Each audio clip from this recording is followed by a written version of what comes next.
The morning frost painted intricate patterns across the floor-to-ceiling windows of the 37th floor, each crystal catching the weak November sun.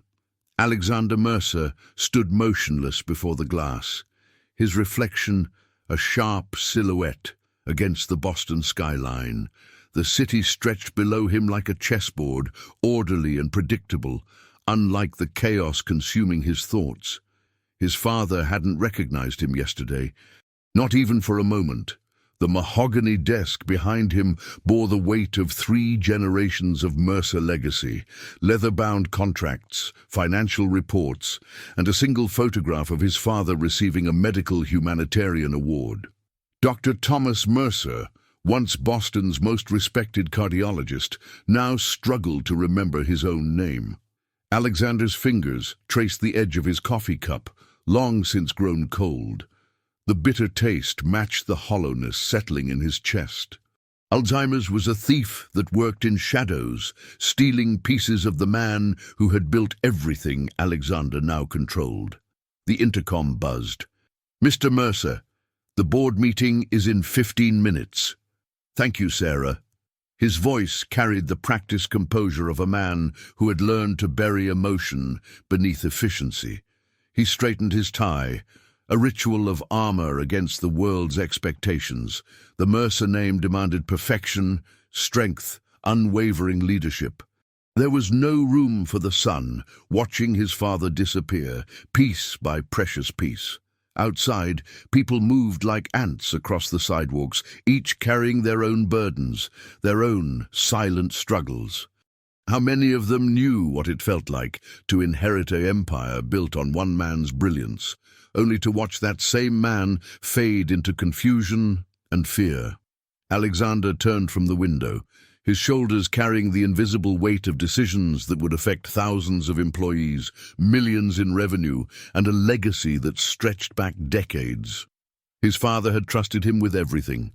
The company, the reputation, the responsibility of caring for the man who no longer remembered why any of it mattered. The photograph on his desk seemed to mock him. In it, his father's eyes held the confident warmth of someone who believed healing was always possible. Now those same eyes looked at Alexander like he was a stranger. He gathered his papers with mechanical precision. The board was waiting. Investors needed reassurance. The quarterly reports demanded his attention. Life moved forward, indifferent to personal loss. But as he walked toward the conference room, Alexander couldn't shake the feeling that he was drowning in plain sight, suffocating beneath the weight of a legacy that felt more like a prison with each passing day. The corridor stretched before him, lined with portraits of previous Mercer generations.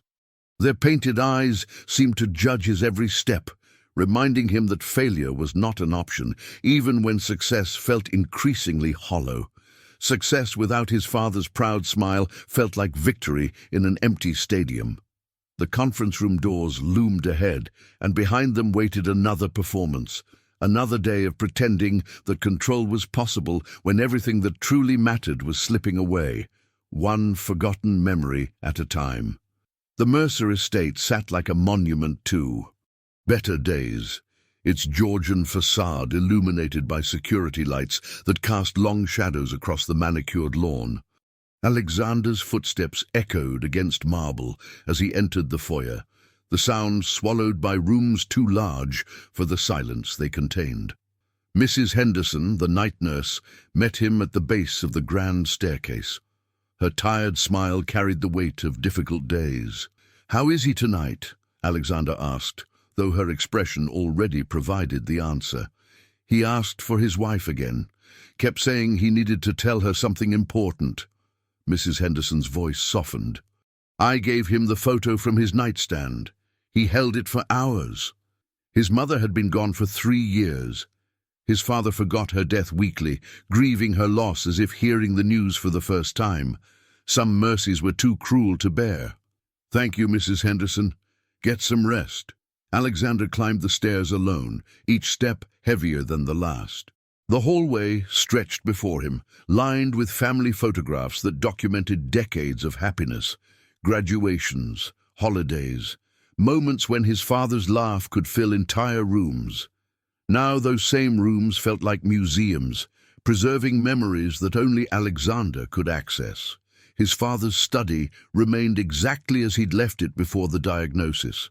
Medical journals stacked with precision, awards gathering dust, and the leather chair where Dr. Thomas Mercer had once read bedtime stories about brave knights and impossible quests. Alexander stood in the doorway, afraid to enter. The space held too much of the man his father used to be, brilliant, compassionate, unshakable in his convictions. Everything Alexander struggled to become, while carrying the additional burden of watching genius dissolve into confusion. A soft sound drew his attention down the hall. Through the partially open door of his father's bedroom, he could see the gentle rise and fall of breathing beneath heavy blankets. The most brilliant medical mind of his generation now needed help remembering how to tie his shoes. Alexander moved to his own room, a space that felt more like a hotel suite than a home. Clean lines, minimal decoration, everything chosen for function over comfort. His life had become as sterile as his surroundings, meetings, decisions, obligations that stretched from dawn to dusk. He loosened his tie and caught his reflection in the mirror. At 37, he looked older than his years, stress carving lines around his eyes that hadn't existed when his father still recognized him. When had he become this man? When had duty consumed everything else? The city lights twinkled beyond his window, thousands of families sharing dinners, laughter, the simple pleasure of being known. Alexander couldn't remember his last genuine smile, his last moment of spontaneous joy. Every emotion had been filtered through responsibility until nothing remained but the hollow performance of competence. His phone buzzed with messages, board members, investors, the endless demands of an empire that required constant attention. Each notification felt like another chain, binding him to a role he'd never chosen but couldn't abandon. Somewhere in this house, his father slept peacefully, temporarily freed from the confusion that haunted his waking hours. In dreams, perhaps Dr. Thomas Mercer could still save lives, still remember the weight of a stethoscope against his chest, still recall why healing mattered more than profit margins. Alexander sat on the edge of his bed, surrounded by luxury that felt increasingly meaningless. Success had become his prison, responsibility his constant companion. He carried the weight of two lives now, his own and the fading echo of his father's legacy. The grandfather clock in the foyer chimed midnight, its sound traveling through empty rooms like a ghost of better times. Alexander closed his eyes and tried to remember when this house had felt like home instead of a beautiful mausoleum where love slowly died in silence. The boardroom felt like a courtroom at dawn, fluorescent lights casting harsh shadows across faces that demanded answers Alexander wasn't sure he could provide. The quarterly reports spread before him told a story of success, but the numbers felt like foreign language when his father's confused voice still echoed in his ears. The Henderson Healthcare acquisition needs your final approval. Richard's voice cut through the morning air. His brother sat across the mahogany table, perfectly composed, untouched by the weight that crushed Alexander daily. The profit margins exceed all projections. Alexander studied the contract.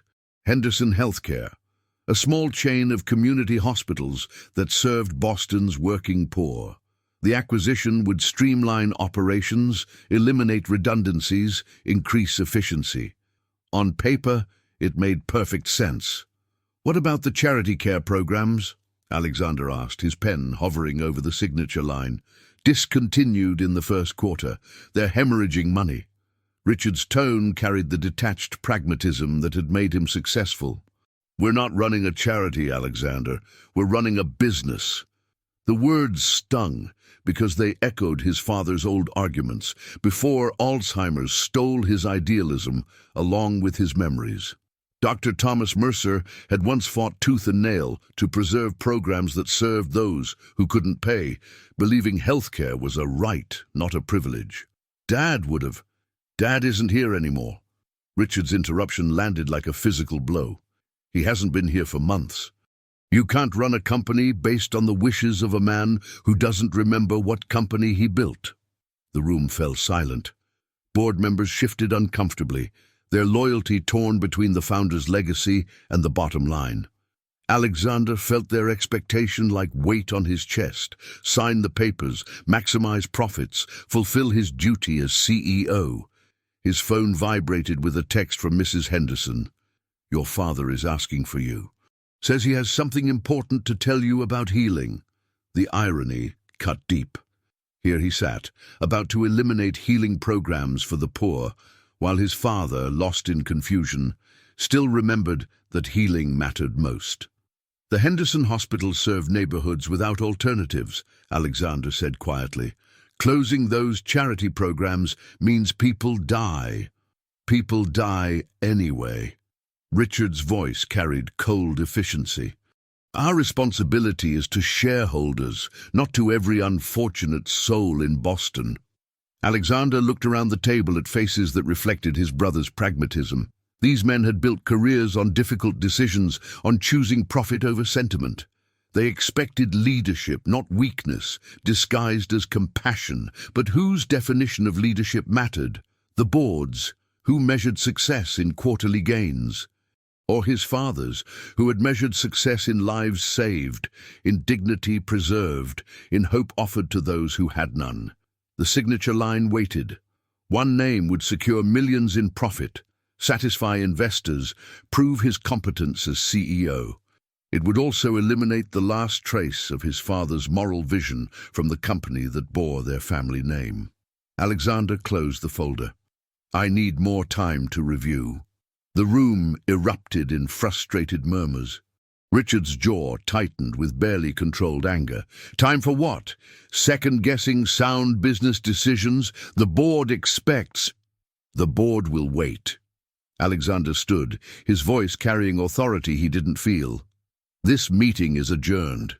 As the room emptied, Alexander remained alone with the weight of choice. Outside the windows, Boston continued its daily rhythm. People rushing to work, to hospitals, to lives that depended on decisions made in rooms like this by men like him. His father's voice echoed from somewhere beyond memory. "The privilege of healing carries the responsibility of conscience." Alexander gathered the papers, unsigned. He had built a reputation on decisive action, on never hesitating when profits demanded sacrifice. But today, his father's forgotten wisdom felt more real than any balance sheet.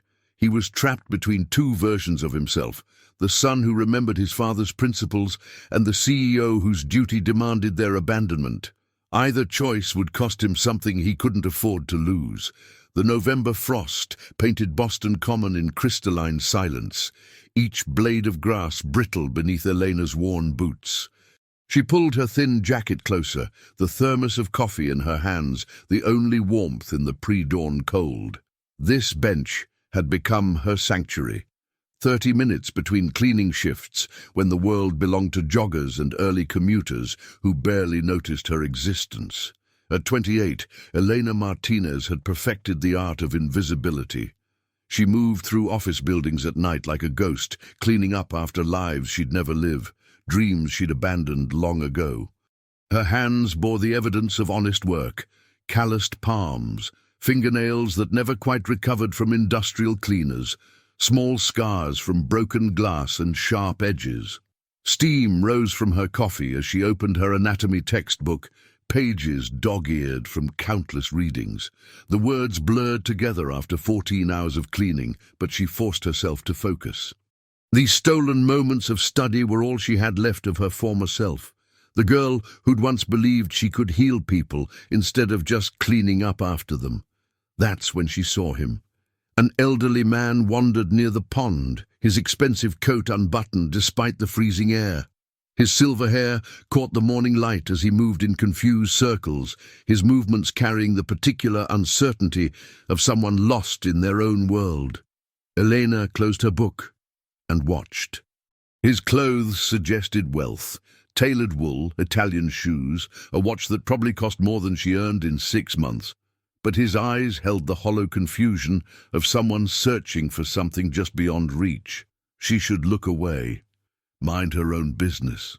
People like her didn't approach people like him. "Thomas," the man murmured, his voice carrying across the empty space.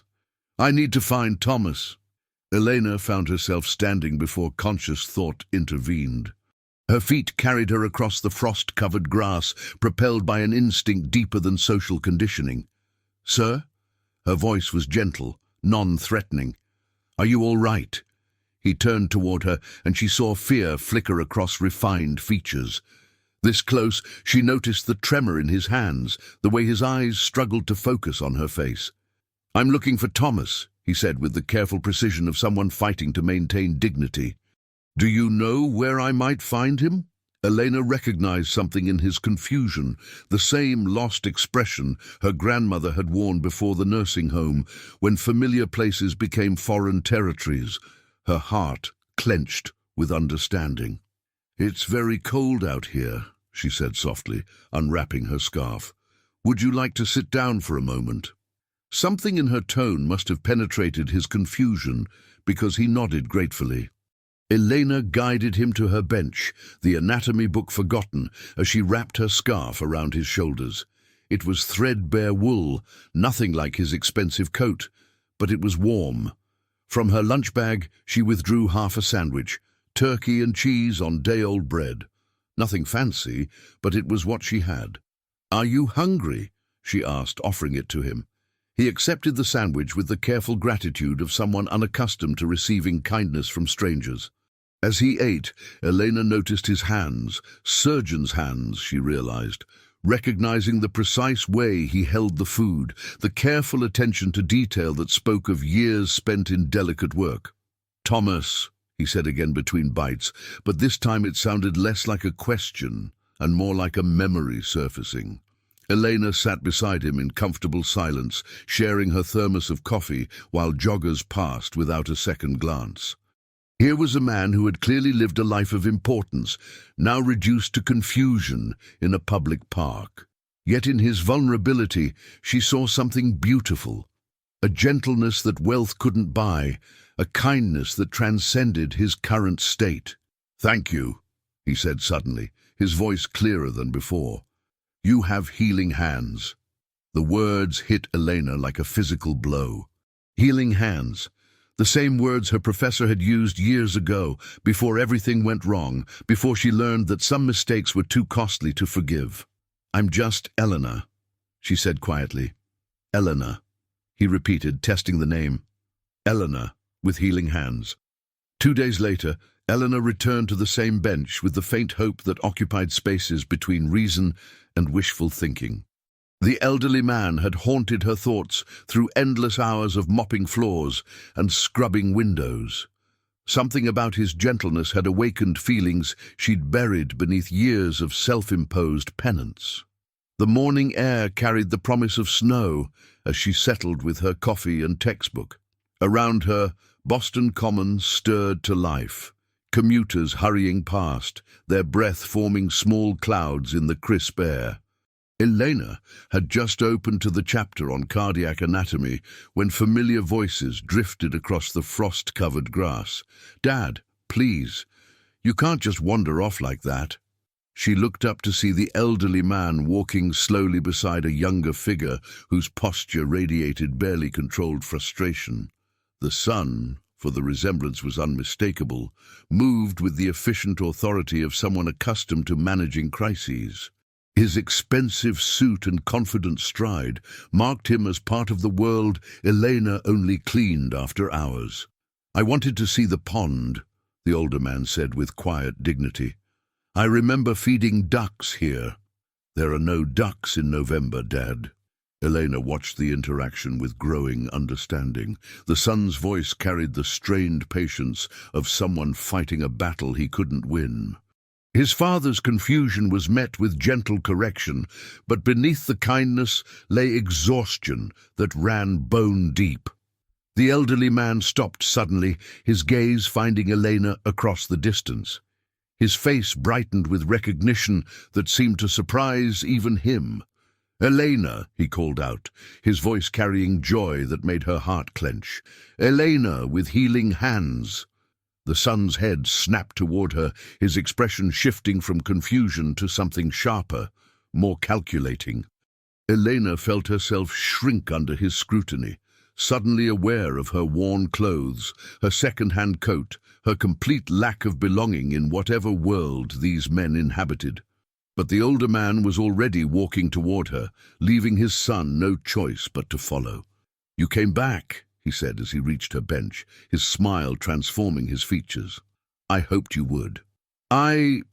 This is where I usually eat lunch," Elena stammered, feeling the son's intense gaze cataloguing every detail of her appearance. "Dad," the younger man's voice held warning, "we should go home." "This is Elena," his father announced proudly, settling beside her on the bench with the casual intimacy of old friendship. "She shared her sandwich with me. And her scarf." Elena felt heat rise in her cheeks as the son's eyes moved from her face to the threadbare scarf still draped around his father's shoulders. She had forgotten about it completely. "Alexander Mercer," the son introduced himself, his tone professional, distant. "Thank you for helping my father." The name hit her like recognition delayed. Mercer, as in Mercer Industries, as in the building where she cleaned offices 3 nights a week. She had scrubbed floors in this man's world without ever imagining their paths might cross in daylight. "I'm Elena Martinez," she managed, her voice smaller than intended. "Elena is studying to be a doctor," his father announced with pride that seemed to come from nowhere. "She has healing hands, just like I used to." Alexander's expression shifted slightly, skepticism giving way to something more complex. His father rarely spoke about his medical past anymore, rarely connected present moments to memories of who he'd been. "You're Dr. Mercer," Elena said suddenly, the pieces clicking together. She had read about him in her anatomy textbook, Thomas Mercer, pioneering cardiologist, medical humanitarian. "You developed the Mercer technique for pediatric heart surgery." The old man's eyes cleared momentarily, focusing on her with startling intensity. "You know my work?" "Every medical student knows your work," Elena said softly. "You saved thousands of children." Alexander stood frozen, watching his father's face transform as forgotten pride surfaced. For a moment, Dr. Thomas Mercer was present in a way Alexander hadn't seen in months. "I wanted to help children," Thomas said quietly. "Their hearts were so small, so delicate. But they were stronger than anyone imagined." Elena nodded, understanding passing between them that transcended his confusion. "Strong enough to heal, with the right care." "Yes," Thomas smiled, reaching for her hand. "You understand." Alexander found himself studying this young woman who had accomplished what dozens of specialists couldn't, bringing his father back, if only temporarily, to the man he used to be. Her worn clothes and calloused hands told a story of struggle, but her eyes held intelligence and compassion that seemed to reach his father in ways nothing else could.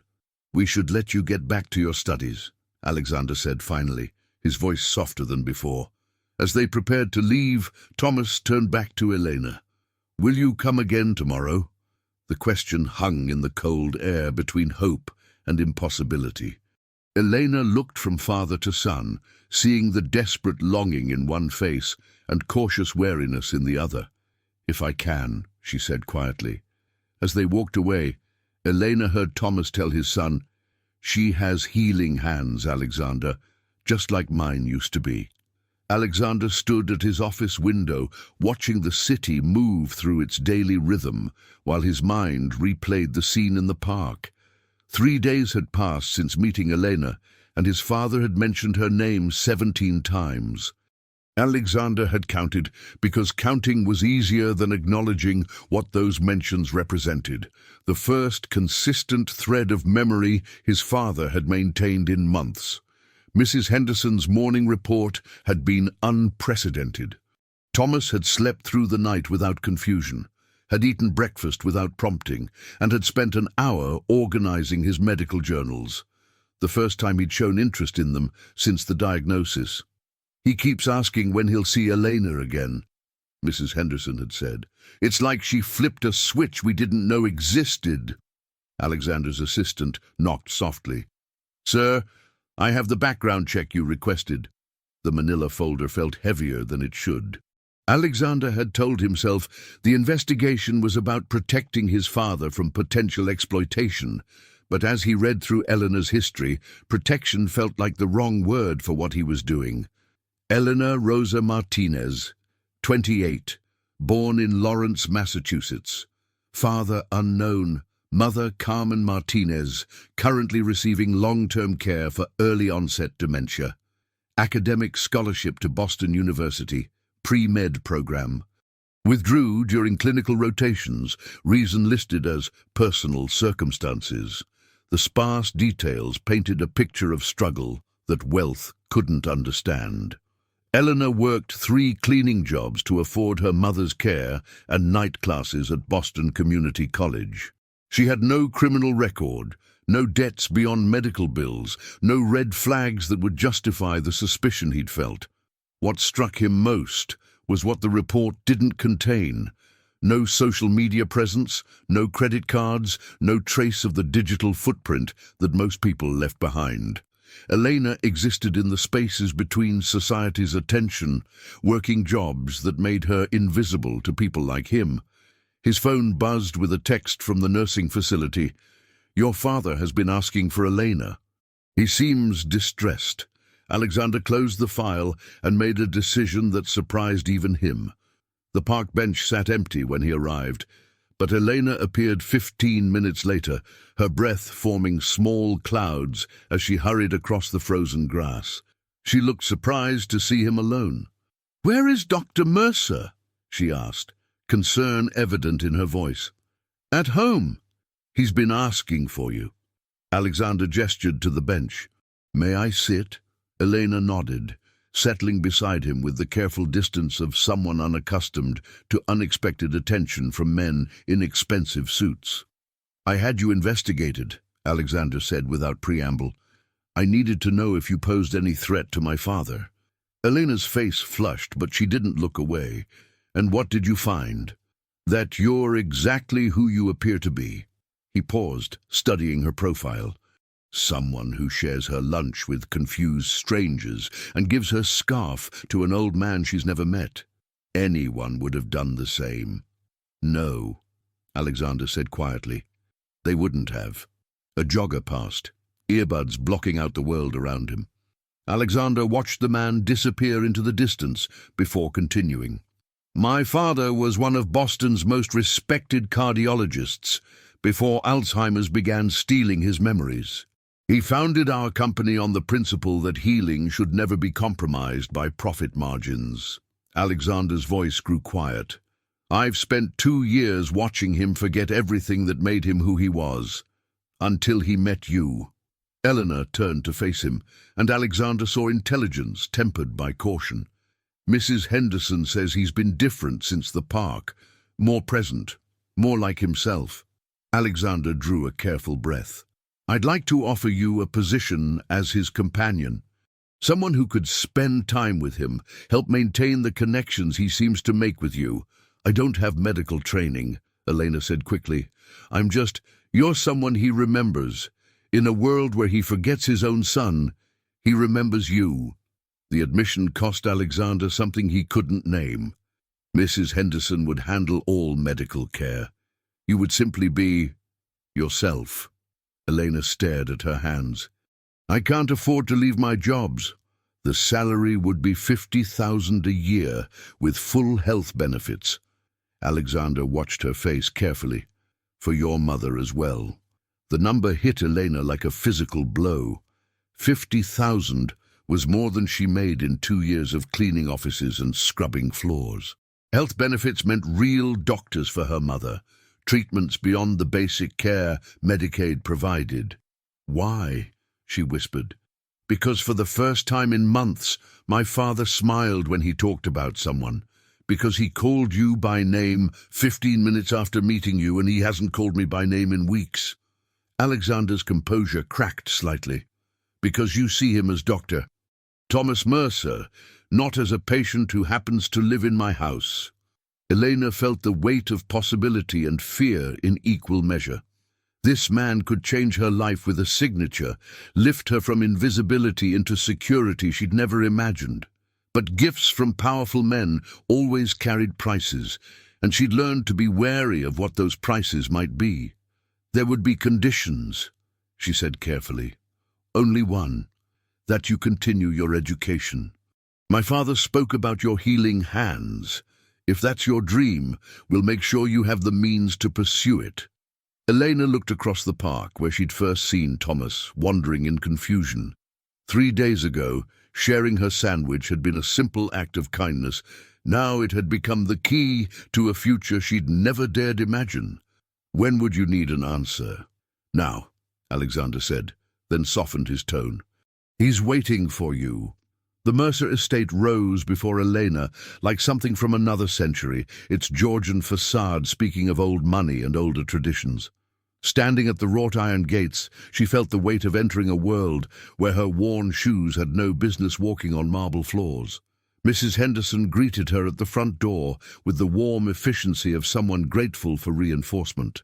"He's been asking for you since dawn," she whispered. "More alert than I've seen him in weeks." Eleanor followed her through halls lined with oil paintings and antique furniture that probably cost more than her mother's entire year of care. Each step on the polished hardwood felt like trespassing, but Mrs. Henderson's encouraging smile urged her forward. "Dr. Mercer," Mrs. Henderson called softly as they approached a sun-filled study. "Elena is here to see you." Thomas looked up from a leather-bound medical journal, his face brightening with recognition that made Elena's heart clench. "Elena, I was reading about you." "About me?" Elena approached cautiously, still uncertain of her place in this ornate space. "Not you specifically," Thomas chuckled, his confusion clearing momentarily. "About healing, about why some people have the gift and others don't." He patted the chair beside him. "Sit. Tell me about your studies." Elena settled into the antique chair, hyper-aware of its probable value. Around them, floor-to-ceiling bookshelves held what looked like every medical journal published in the last 50 years. This had been a serious scholar's sanctuary. "I'm taking anatomy and physiology at the community college," she said, her voice smaller in the grand space. "Basic requirements for nursing school." "Nursing," Thomas nodded approvingly. "The backbone of medicine. Doctors diagnose, but nurses heal." He touched her hand gently. "But you're meant for more than nursing, aren't you?" The question pierced through Eleanor's carefully constructed limitations. Once she had dreamed of medical school, of surgical residencies, of the life Thomas had lived, but those dreams had died in a hospital room where her mistake had nearly cost a patient's life. "I made errors," she said quietly. "I'm not meant for—" "We all make errors." Thomas's voice carried the authority of experience. "I once nicked an artery during a pediatric surgery. Thought I'd killed a 4-year-old boy. The mistake haunted me for years." Elena looked up, surprised by the vulnerability in his confession. "But the boy lived, grew up to become a teacher, had 3 children of his own." Thomas's eyes held clarity that seemed to come from somewhere beyond his confusion. "Our mistakes don't define our worth, Elena. They teach us precision." From the doorway came the soft sound of footsteps. Alexander stood watching, his expression unreadable as he observed his father's engagement, the animation in Thomas's voice, the focus in his eyes, the way his hands moved with the confident gestures of the surgeon he'd once been. "I brought lunch," Alexander announced, though his attention remained fixed on his father's transformed demeanor. As Mrs. Henderson set out sandwiches and tea, Elena felt the strange dynamics of this household settle around her. She was neither family nor servant, neither guest nor employee. She existed in some undefined space that made everyone uncertain of the proper protocols. "Alexander," Thomas said suddenly, "Elena was telling me about her studies. She wants to be a doctor." "Actually, Dad, I think Elena mentioned nursing school." "No." Thomas's voice carried surprising firmness.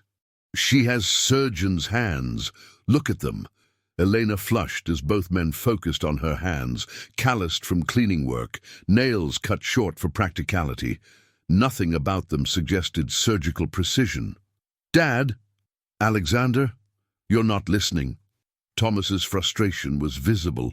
"Some people are born to heal. It's not about education or background. It's about what lives in here." He placed his hand over his heart. "Elena has it." The conviction in his voice created an uncomfortable silence. Alexander's expression suggested he was calculating the cost of indulging his father's fantasy against the risk of encouraging false hope in Elena. "Perhaps we should focus on the present," Alexander said diplomatically. "Elena's here to spend time with you, Dad." "That's enough." But Thomas had already moved on, pulling Elena deeper into conversation about medical ethics, about the responsibility that came with the power to heal. His clarity came in waves, moments of brilliant insight followed by gentle confusion. But through it all, his belief in Elena's potential remained constant. Elena found herself caught between gratitude and fear. Thomas saw possibilities in her that she'd buried beneath years of self-doubt, while Alexander watched with the careful attention of someone protecting both his father from disappointment and Eleanor from impossible expectations. As the afternoon stretched on, Eleanor began to understand that she hadn't just accepted a job. She'd entered a family's private struggle with loss, hope, and the weight of legacy. And somehow, impossibly, she'd become central to all three. When evening approached and it was time for her to leave, Thomas gripped her hand with surprising strength. "Promise me you won't give up on healing," he said, his eyes clear and urgent. "The world needs doctors like you could become." Elena nodded, not trusting her voice to speak past the emotion building in her chest. As Alexander walked her to the door, she caught him watching her with an expression that mixed gratitude with something that looked almost like hope.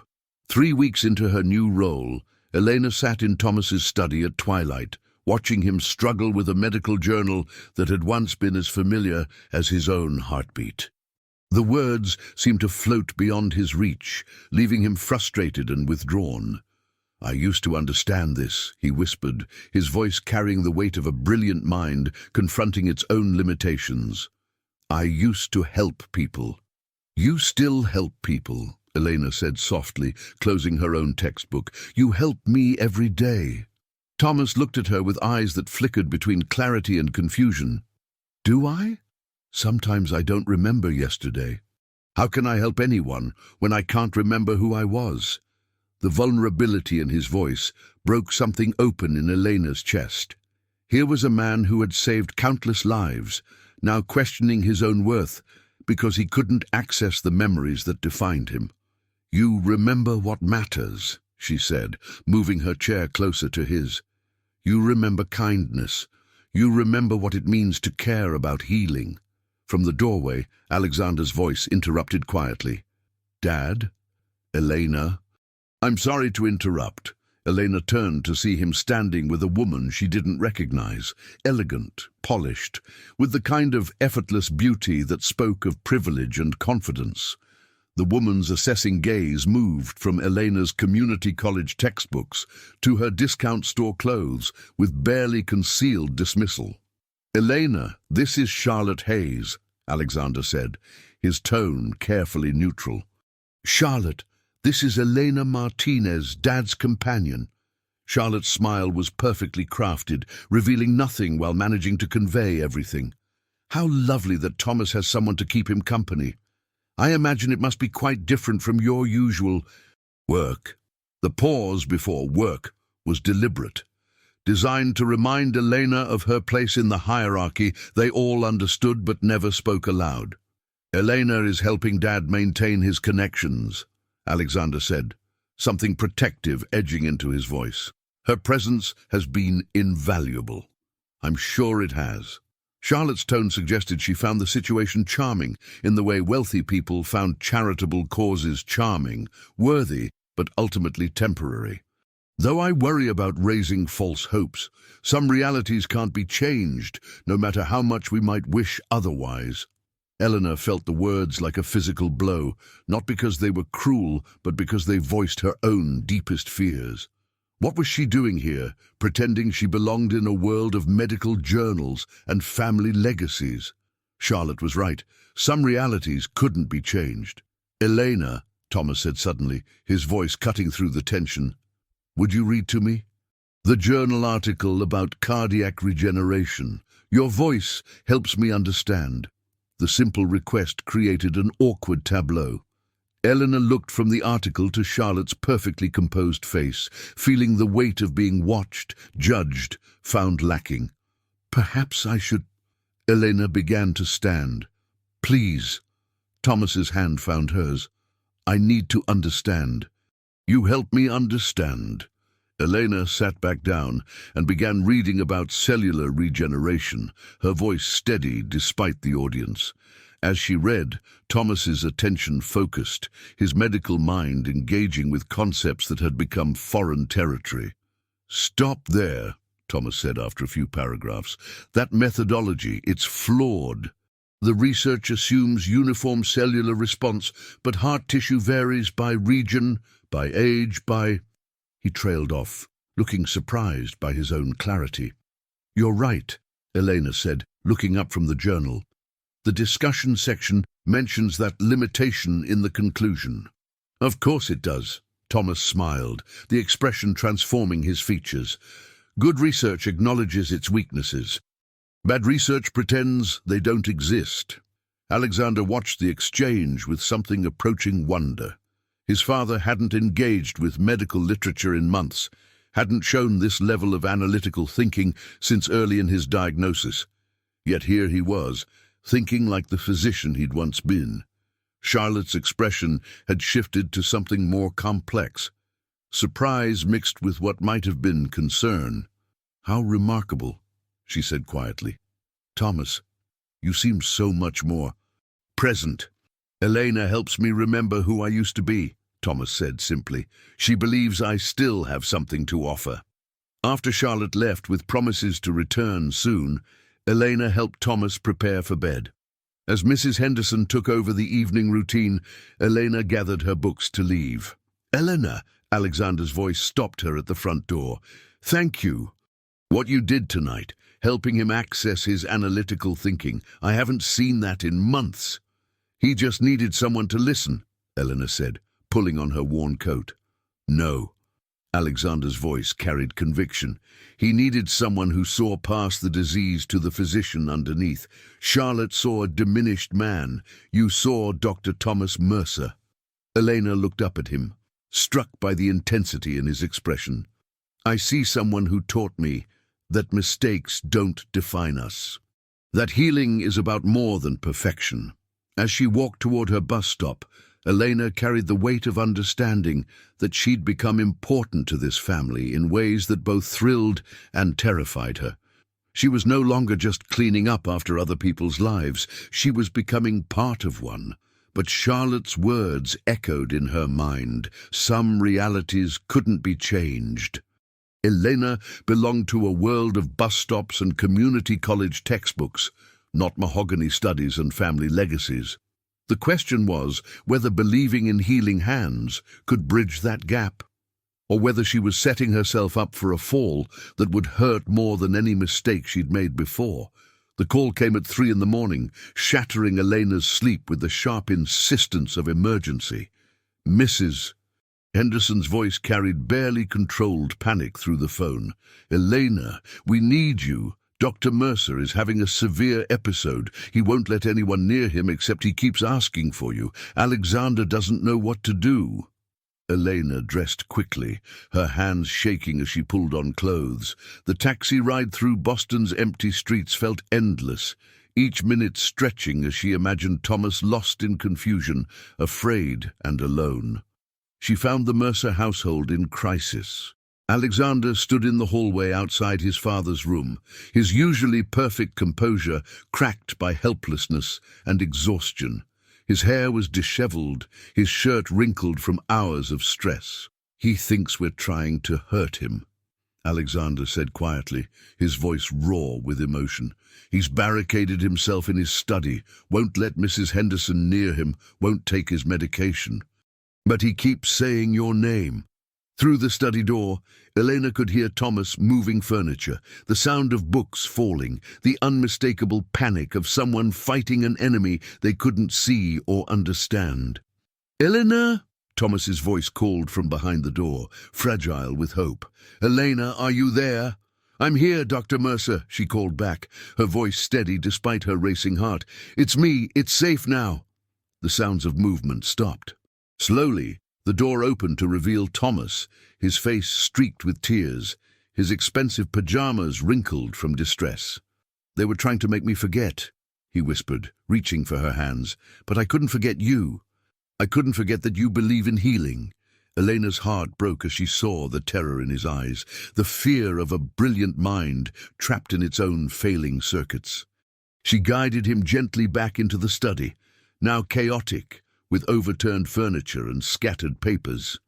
"No one wants to make you forget," she said softly, helping him sit in his favorite chair. "We're here to help you remember what matters."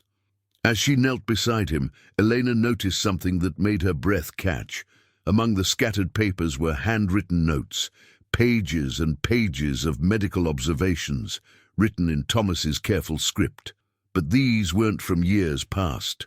The ink was fresh, the paper new. "Dr. Mercer," she said carefully, "did you write these?" "I've been remembering," he said, his voice gaining strength. "When you're here, when we talk about healing, I remember things I thought were lost. I've been writing them down before they disappear again." Elena looked at the papers with growing amazement. These weren't the confused ramblings of a deteriorating mind. They were sophisticated medical insights, innovative approaches to treatment, the work of a physician whose knowledge went deeper than disease could reach. "Alexander," she called softly, and he appeared in the doorway immediately. He saw the papers in her hands, saw his father's clearer expression, and something shifted in his face. Hope warred with disbelief as he recognized the handwriting he'd thought was lost forever.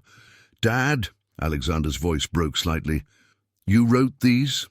"Elena helps me remember," Thomas said simply. "She believes I still have something to offer medicine. When someone believes in you that completely, it becomes easier to believe in yourself." Alexander read over Elena's shoulder, his business mind struggling to process what he was seeing.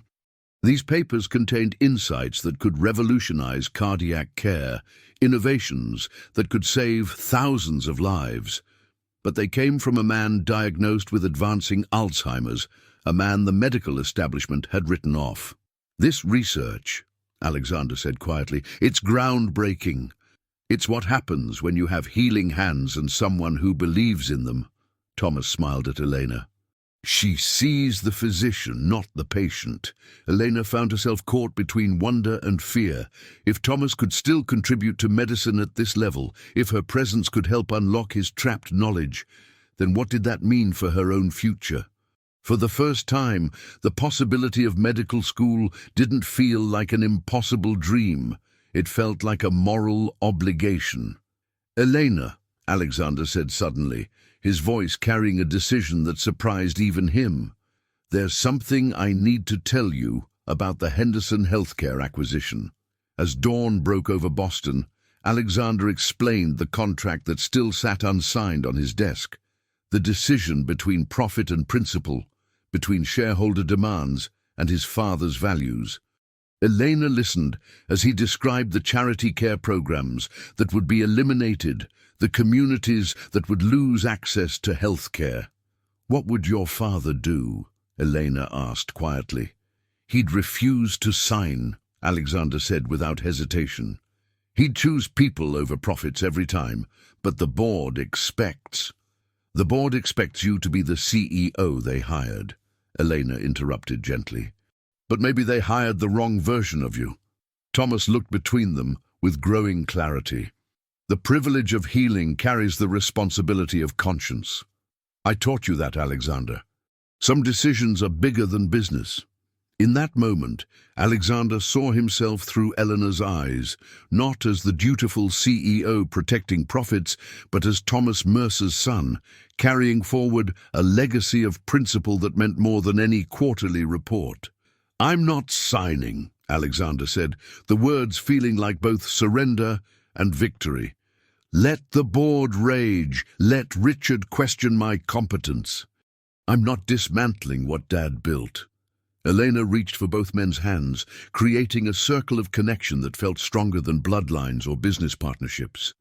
She had entered their world as a paid companion, but somewhere in the space between Thomas's clarity and Alexander's transformation, she had become something more essential, a bridge between who they had been and who they could become. You're choosing healing over profit, Thomas said to his son, pride evident in his voice. You're choosing to be the man I raised instead of the CEO they wanted. As Alexander made calls to cancel the acquisition, Elena helped Thomas organize his scattered research. She understood now that her role went beyond companionship. She was helping preserve and unlock knowledge that could change lives. For the first time since entering the Mercer world, Elena felt she truly belonged there. The boardroom felt like a battlefield 3 days later, tension crackling through air that seemed too thick to breathe. Alexander sat at the head of the mahogany table, facing a room full of men whose expressions ranged from disappointment to barely controlled fury. You've cost us $40 million, Richard's voice cut through the silence like sharpened steel.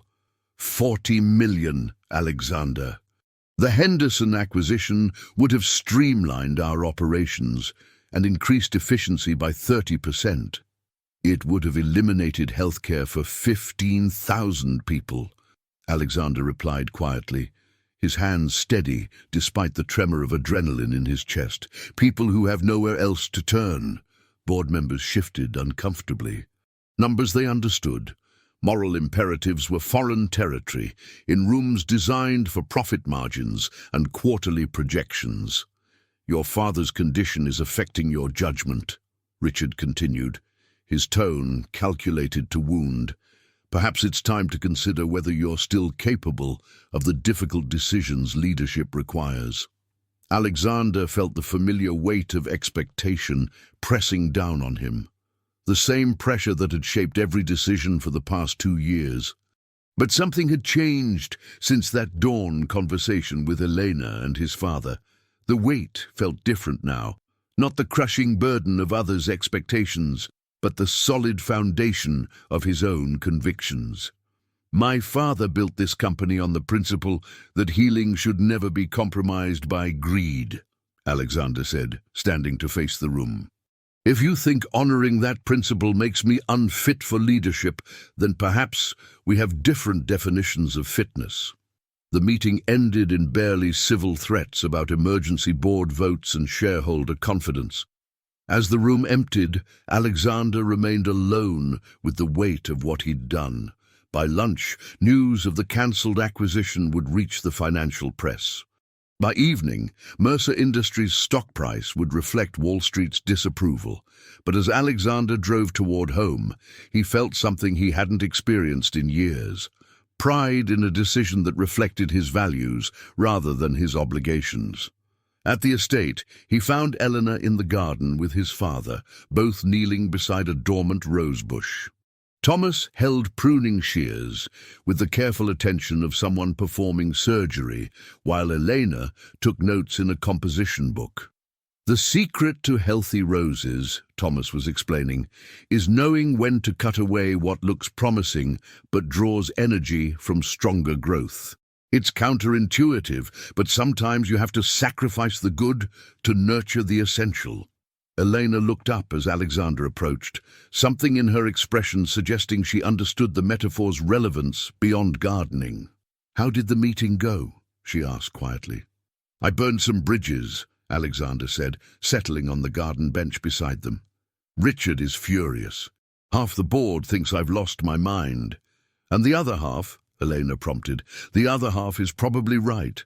Thomas looked up from the roses, his eyes holding the clarity that came in waves now. "Did you choose healing over profit?" "I chose principle over pressure," Alexander replied. "Same thing in the end." "Then you chose correctly." Thomas's voice carried the authority of someone who had faced similar crossroads. "Money lost can be regained. Integrity, once compromised, is nearly impossible to restore." Elena watched the exchange with growing understanding. She had witnessed something powerful in that boardroom decision, not just a business choice, but a man choosing to become who he was meant to be rather than who others expected him to be. "There's something else," Alexander said, pulling an envelope from his jacket. "Elena, this came for you today." Elena's hands shook as she recognized the seal, Boston University Medical School, the letter she'd been waiting for since submitting her application 6 weeks ago, before everything changed, when medical school still felt like an impossible dream.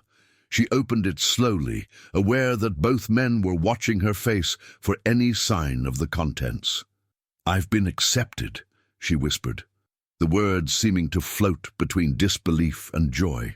"Full scholarship. They want me to start in the fall." Thomas clapped his hands together with delight that transcended his confusion. "Of course you were accepted. Healing hands, remember. They recognize them when they see them." But Elena's joy was tempered by sudden panic. Medical school meant leaving the estate, leaving Thomas, abandoning the connection that had become central to both their healing processes. "I can't go," she said quickly. "Dr. Mercer needs—" "What Dr. Mercer needs," Alexander interrupted gently, "is to know that his belief in you was justified. He needs to see you become the doctor he always said you could be. But who will help him remember? Who will—" "Elena." Thomas reached for her hands, his grip surprisingly strong. "Do you know what my proudest moment as a physician was?" She shook her head, tears threatening at the corners of her eyes. "It wasn't any surgery I performed or award I received. It was watching my first resident save a life using techniques I'd taught him. The greatest healing happens when we teach others to heal." Alexander watched his father speak with passion that seemed to burn through the fog of his disease. This was Dr. Thomas Mercer at his most essential, not as patient or burden, but as mentor and inspiration. "We'll create a schedule," Alexander said suddenly, surprising himself with the solution. "Flexible hours around your classes. Study time here in Dad's library. You can be both, medical student and the person who helps him access the physician he still is inside." Elena looked between them, seeing not just an offer, but a reimagining of what was possible. They were proposing something unprecedented, a bridge between worlds, a way to honor both Thomas's mentorship and her own aspirations. "You'd really do that?" she asked, her voice small with hope. "Elena," Alexander said, his voice carrying conviction that felt new and solid, "you've helped us remember who we're supposed to be. The least we can do is help you become who you're meant to be." As the sun set behind them, casting long shadows across the garden, Eleanor felt something shift in her chest. For the first time in years, the future felt like possibility rather than limitation. Thomas looked at his pruned roses with satisfaction. "Sometimes," he said quietly, "the most important growth happens after you're brave enough to cut away what no longer serves you." 6 months later, the Mercer estate hummed with a different energy. Where silence had once filled the halls, conversations about medical ethics and treatment innovations now drifted from Thomas's study. Elena's textbooks shared space with his medical journals, creating a bridge between past wisdom and future possibility. The changes went deeper than academics. Mrs. Henderson had noticed that Thomas's good days came more frequently, his moments of clarity lasting longer when Elena was present. More remarkably, he had begun writing again, not just scattered notes, but coherent research proposals that Alexander quietly submitted to medical journals under his father's name. "Dr. Mercer," Elena said one morning, looking up from her anatomy textbook, "I don't understand this cardiac catheterization procedure. The textbook makes it sound simple, but the complications seem significant."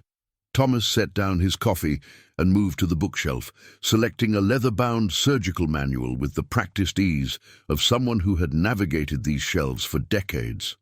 "The textbook gives you theory," he said, settling beside her.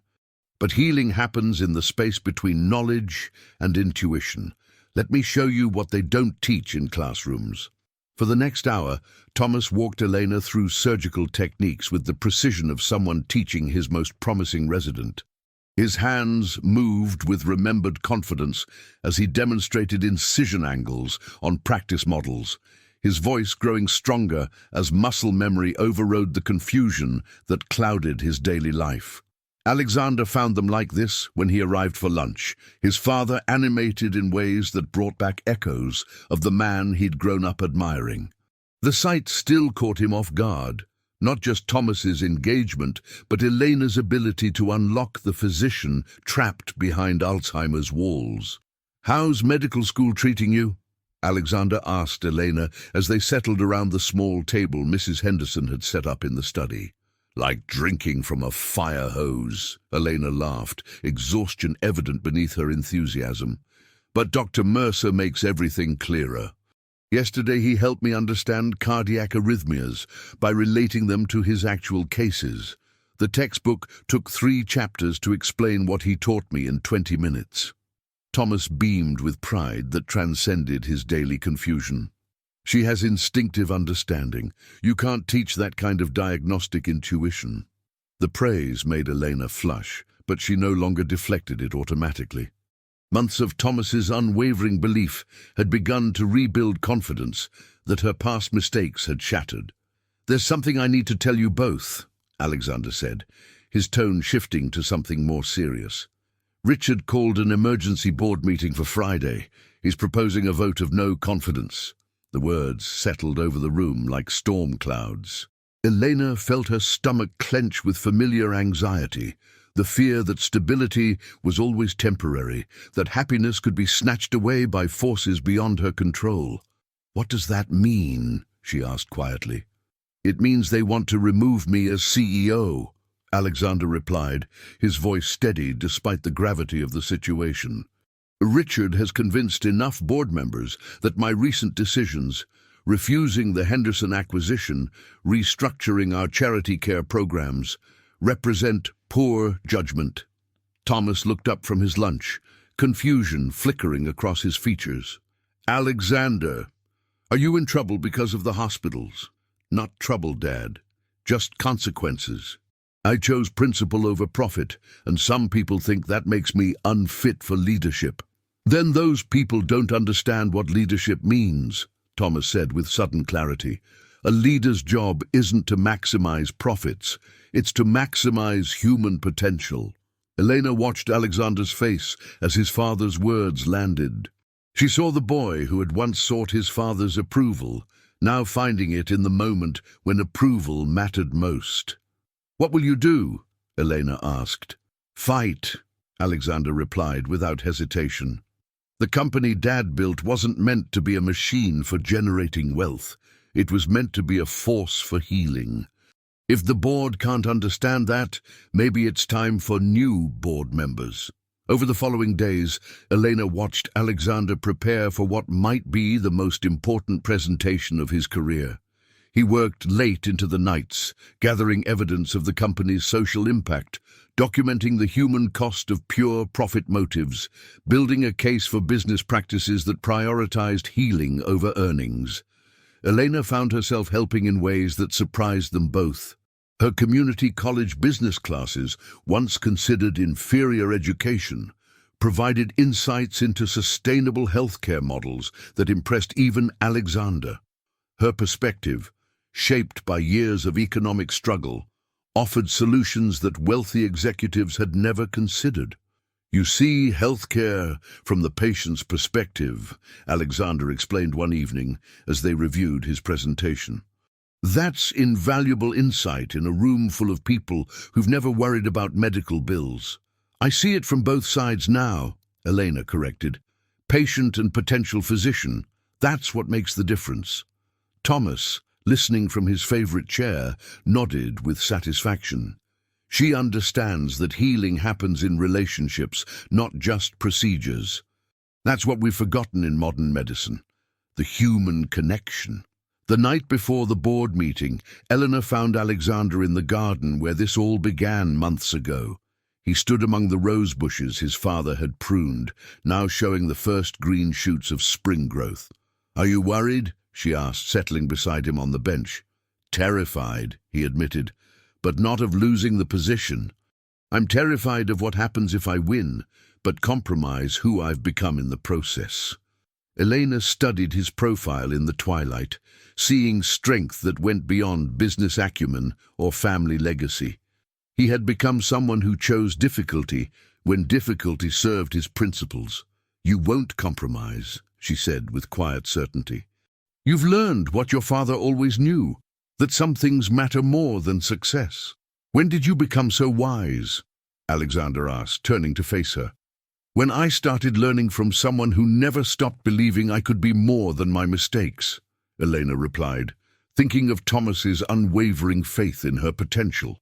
As stars appeared above them, both realized that whatever happened in the boardroom tomorrow, they had already won something more valuable than corporate control. They had found their authentic selves and the courage to defend them, the roses around them properly pruned and tended, prepared for the kind of growth that only came after brave decisions to cut away what no longer served the essential truth beneath. The boardroom filled slowly on Friday morning, tension thick enough to taste.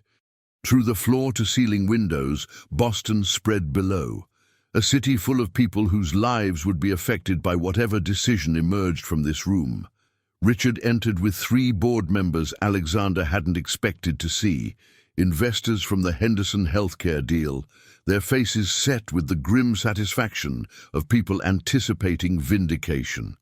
"Alexander," Richard began once everyone was seated, "we're here because your recent decisions have demonstrated a fundamental misunderstanding of corporate responsibility." Alexander sat at the head of the table, his presentation materials arranged with the precision of someone preparing for battle. "The Henderson acquisition alone cost us $40 million in projected revenue and saved healthcare access for 15,000 people," Alexander replied quietly. "I'd make the same choice again." Murmurs rippled around the table. Dr. Patricia Williams, the longest-serving board member and one of his father's oldest friends, leaned forward. "Alexander, we understand your desire to honor your father's legacy, but Thomas built this company to be sustainable. Sustainable requires profitability. Sustainable requires purpose," Alexander countered, standing to address the room. "And our purpose, Dad's purpose, was never just profit. It was healing." He activated the presentation screen, and the first slide appeared, a photograph of Thomas in surgical scrubs, surrounded by children he'd saved through pioneering heart surgery. Dr. Thomas Mercer founded this company because he believed healthcare should serve humanity, not the other way around. Every decision I've made honors that principle. For the next 30 minutes, Alexander walked the room through a vision of corporate responsibility that balanced profitability with purpose. He showed them community impact studies, patient outcome improvements, employee satisfaction metrics that soared when people felt their work had meaning beyond profit margins. "This is idealistic nonsense," Richard interrupted halfway through. "Shareholders expect returns, not social work. Then maybe we need different shareholders, Alexander replied, his voice carrying conviction that surprised even him. Maybe we need investors who understand that sustainable success comes from sustainable impact. Dr. Williams raised her hand. Alexander, these are admirable goals. But the financial reality is that we're more profitable now than we were a year ago, Alexander said, clicking to his final slide. Revenue is up 12%. Employee retention is at an all-time high. Patient satisfaction scores have never been better.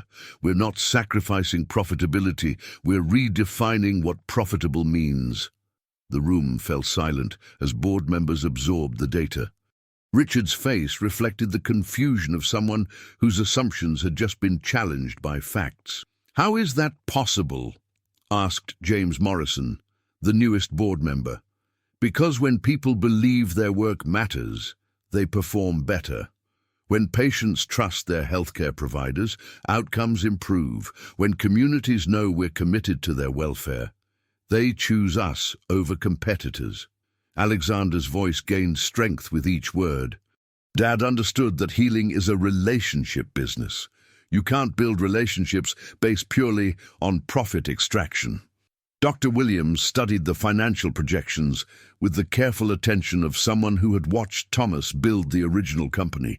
These numbers, if they're sustainable, they're not just sustainable, Alexander said. They're the foundation for expansion. Real expansion, not acquisitions that gut community programs, but growth that strengthens the communities we serve. Richard stood abruptly, his composure finally cracking. This is exactly the kind of thinking that will destroy what our father built. Thomas was a brilliant surgeon, but business requires different skills. Thomas was a brilliant surgeon because he understood that healing requires more than technical skill. Alexander interrupted. It requires compassion, integrity, and the courage to choose what's right over what's easy. Those aren't just medical skills, they're leadership skills. The vote, when it came, was closer than Richard had expected. 7 members voted to retain Alexander as CEO. 4 voted for his removal. Dr. Williams cast the deciding vote, her voice steady as she explained her reasoning. Thomas Mercer hired me to this board 30 years ago with specific instructions, she said. He told me to always vote for the option that would let me sleep peacefully at night, knowing we'd done right by the people who trusted us with their lives. Alexander's vision lets me sleep peacefully. As the room cleared, Alexander remained alone with the weight of victory that felt more like responsibility than triumph. He had won the right to continue leading the company his father built, but more importantly, he had won the right to lead it according to principles rather than pressure. His phone buzzed with a text from Elena. How did it go? He typed back, "We get to keep being who we've become." Driving home through Boston afternoon traffic, Alexander thought about transformation. Not the dramatic kind that happened in movies, but the gradual kind that happened when people had the courage to make difficult choices consistently over time. The company would continue changing, becoming more aligned with Thomas's original vision while adapting to modern realities. But the most significant transformation wasn't corporate, it was personal. Alexander had become the kind of leader he'd always admired, but never believed he could be. Someone who chose principle over pressure. Someone who understood that real success was measured in lives improved, not just profits generated. At the estate, he found Elena and Thomas in the garden, planting new roses where the old ones had been pruned. Thomas's hands moved with the careful attention of someone who understood that growth required both patience and faith in unseen possibilities. "How did it go?" Thomas asked, looking up from the rich soil. "I chose healing over profit," Alexander replied. "Just like you taught me." Thomas smiled, his eyes holding clarity that seemed to burn brighter in moments of connection. "Then you chose correctly.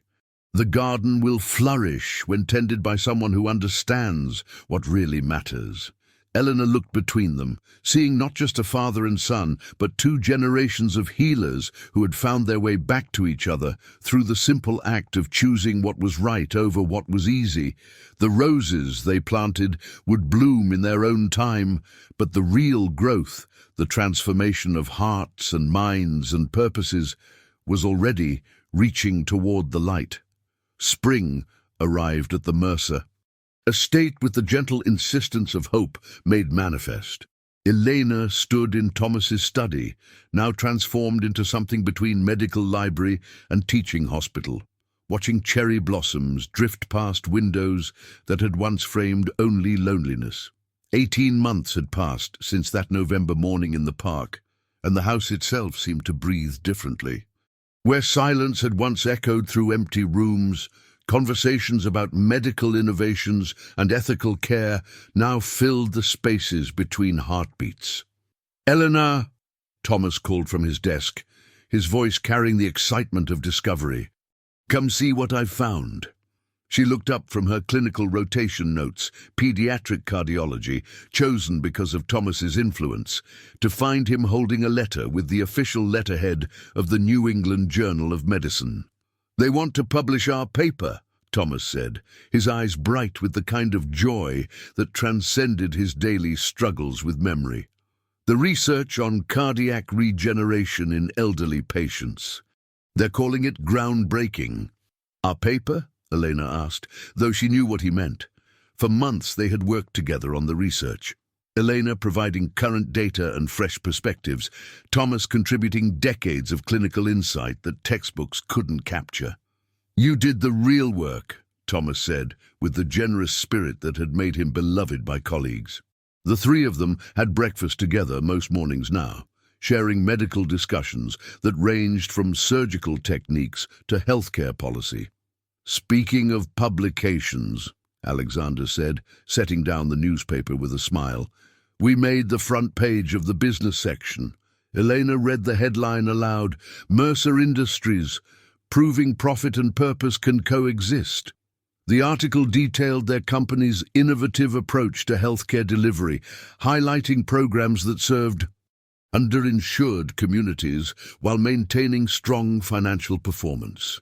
"They interviewed 5 of our community clinic patients," Alexander continued. "I just helped you see what you already understood." Alexander entered carrying coffee and the morning newspaper, a routine that had evolved naturally over the months. "Mrs. Rodriguez from East Boston said our cardiac care program saved not just her life, but her family's financial future."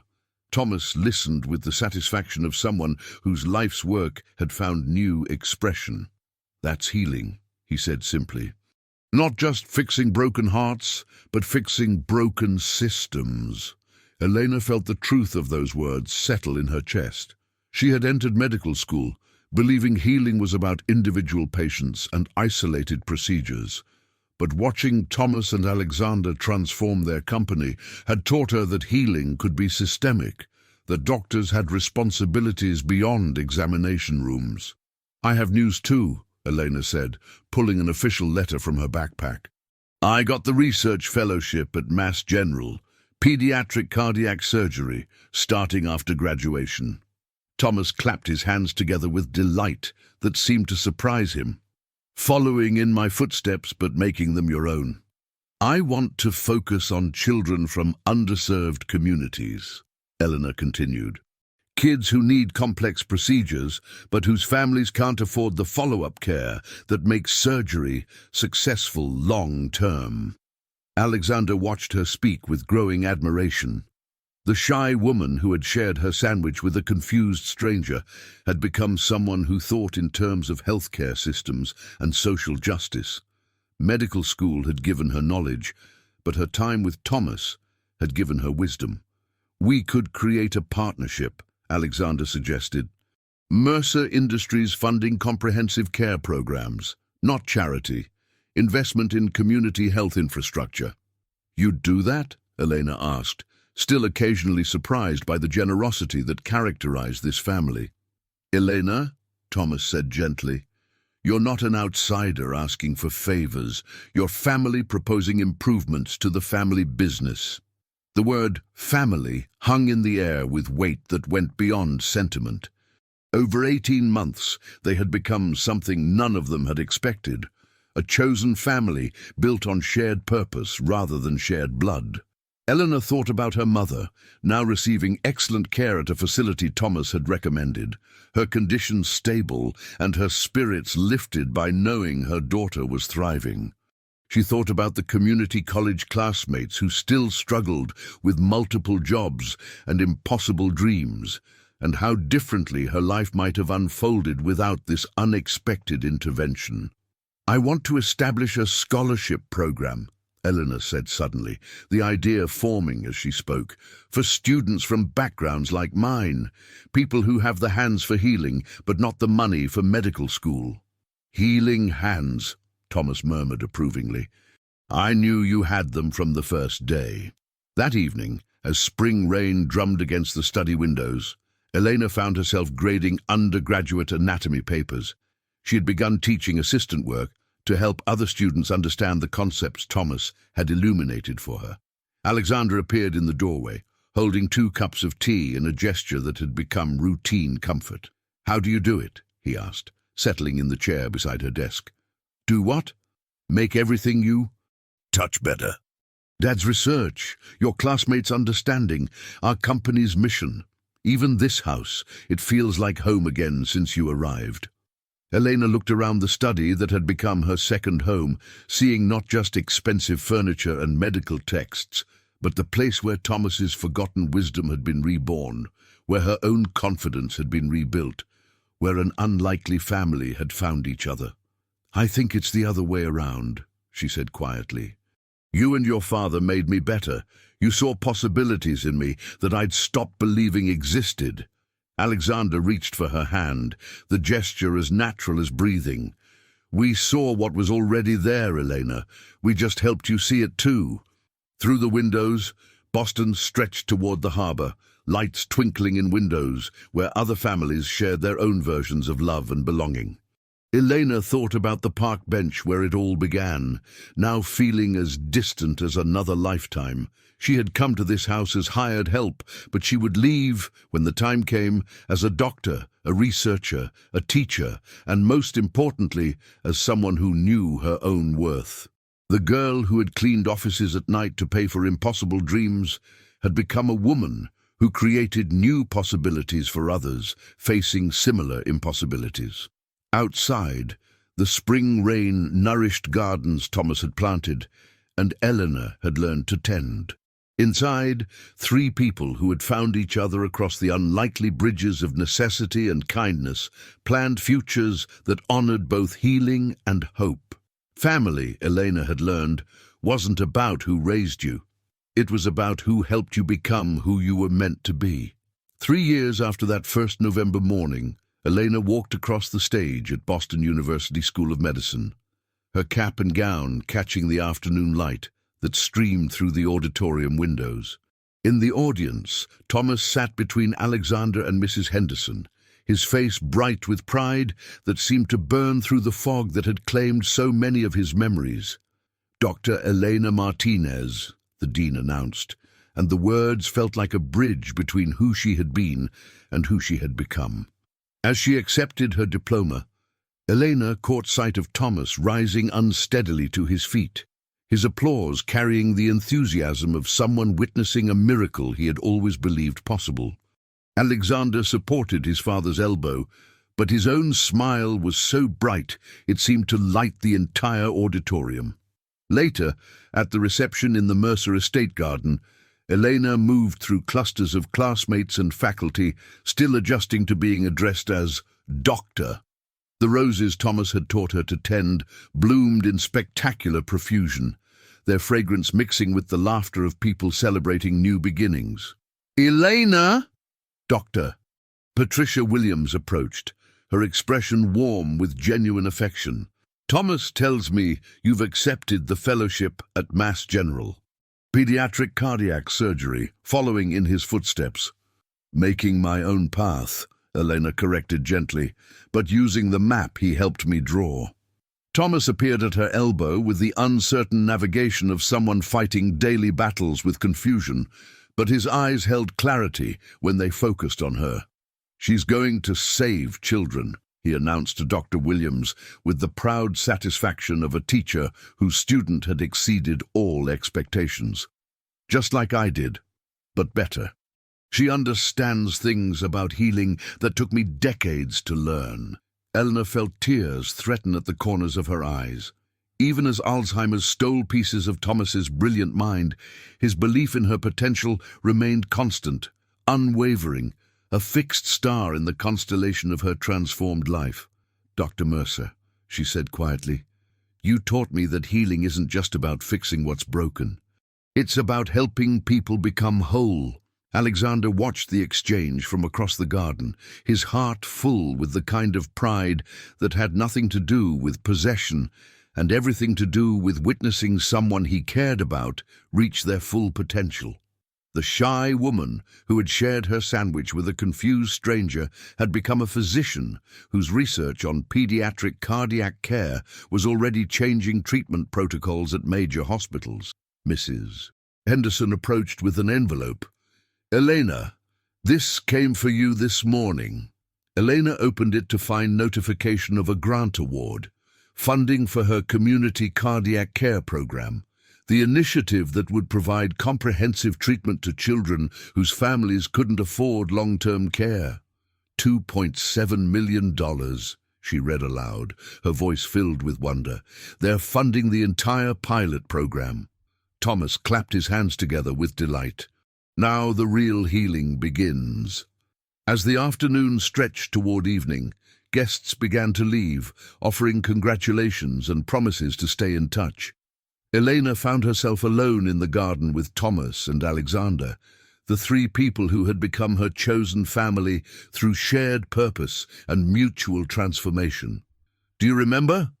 Thomas asked, his voice soft with the careful attention of someone reaching for memories that sometimes slipped away. "When you first came here, you were so afraid to touch anything, so certain you didn't belong." Elena looked around the garden, where she now felt completely at home, where she had learned to tend roses and study anatomy with equal care, where she had discovered that belonging wasn't about where you came from, but about who you became. "I remember feeling like an imposter," she admitted, "like someone would realize I didn't deserve to be here. And now?" Alexander asked, settling beside her on the bench where they had shared so many conversations. "Now I understand that none of us deserves anything," Eleanor said thoughtfully. "We earn our place by how we use what we're given, how we help others find their own potential." Thomas reached for both their hands, creating a circle of connection that felt stronger than blood ties or legal obligations. "You helped us remember who we were supposed to be," he said to Elena, his voice carrying the authority of someone who had spent decades healing others. "I was disappearing into confusion. Alexander was drowning in duty, and you reminded us that our purpose was healing, not just existing." As stars appeared above them, Elena thought about the girl who had sat on a park bench with anatomy textbooks and impossible dreams, believing her mistakes had disqualified her from the life she wanted. That girl couldn't have imagined this moment: graduation from medical school, a fellowship at a prestigious hospital, research funding that would help children receive life-saving care. But more than professional success, she had found something she hadn't even known she was seeking: a family that had chosen her not despite her background, but because of who she was becoming. People who had seen potential where she had seen only failure. "The scholarship program starts next month," Elena said, thinking of the 15 students who would begin their medical education with funding from the foundation Alexander had established in Thomas's name. 15 more people who won't have to choose between their dreams and their survival. 15 more healers, Thomas corrected gently, each of whom will help others discover their own healing hands. Alexander watched his father's face in the starlight, seeing echoes of the brilliant physician he had been and glimpses of the mentor he remained even as disease claimed his memories. The man who had once saved children's hearts with surgical precision was now saving them through the doctor he had helped Elena become. "I love you both," Elena said quietly, the words carrying weight that went beyond sentiment into the realm of truth that mattered most. "And we love you," Alexander replied, his voice steady with certainty. "Not because we saved you, but because you saved us." In the distance, Boston's lights twinkled like earthbound stars, illuminating a city full of people who needed healing, children who deserved chances, families who required hope. Elena would return to that city tomorrow as Dr. Martinez, but she would carry with her the knowledge that healing happened not just in operating rooms, but in the spaces between people who dared to see past circumstances to possibility. The roses around them released their fragrance into the spring air, testament to the kind of growth that happened when careful tending met patient faith. Thomas had taught Elena to prune away what no longer served the essential growth beneath, and she had learned that the same principle applied to lives as well as gardens. As they sat together in comfortable silence, three people who had found each other across the unlikely bridge of a confused stranger and a shared sandwich, Elena understood that the most important healing had happened not in her medical textbooks, but in the simple act of choosing to believe that everyone, regardless of background or past mistakes, possessed hands capable of healing if someone else believed in them long enough for them to believe in themselves. The park bench where it all began sat empty now, waiting for the next unexpected encounter between loneliness and compassion. But here in this garden, surrounded by people who had become family through choice rather than chance, Elena knew that the most profound healing happened when people dared to see past what was to what could be. She was no longer the girl who cleaned offices in the darkness, dreaming of impossible futures. She was Dr. Elena Martinez, whose healing hands would touch hundreds of small hearts, whose research would save thousands of lives, and whose story would inspire countless others to believe that transformation was always possible when courage met compassion. The roses bloomed around them, beautiful and strong, testimony to the kind of growth that happened when love took root in unlikely soil.